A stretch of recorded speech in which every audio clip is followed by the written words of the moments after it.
निवडणूक म्हटली की अनेक लोक इच्छुक असतात आणि त्यामुळे जे इच्छुक असतात ते प्रत्येकजण क्लेम करत असतं की मला उमेदवारी भेटेल.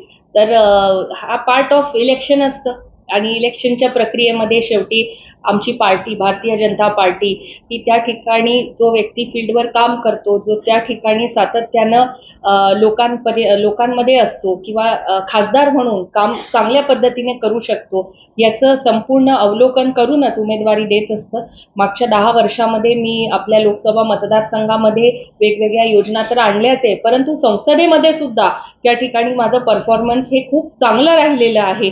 टॉप 10 परफॉर्मिंग खासदारांमध्ये माझं नाव सातत्यानं राहिलेलं आहे आणि 8 वेळा संसद रत्न सारखा पुरस्कार सुद्धा या ठिकाणी माझ्या पार्लमेंटरी परफॉर्मन्सवरून मला मिळालंय.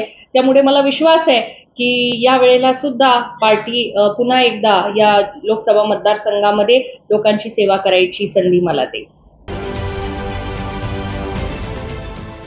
देश विदेशातील प्रत्येक घडामोडींचे लाईव्ह अपडेट मिळवण्यासाठी आता साम टीव्हीच्या सर्व सोशल मीडिया प्लॅटफॉर्मला लाईक, फॉलो आणि सबस्क्राईब करा. तसंच सर्व नोटिफिकेशनसाठी बेल आयकॉन प्रेस करायला विसरू नका.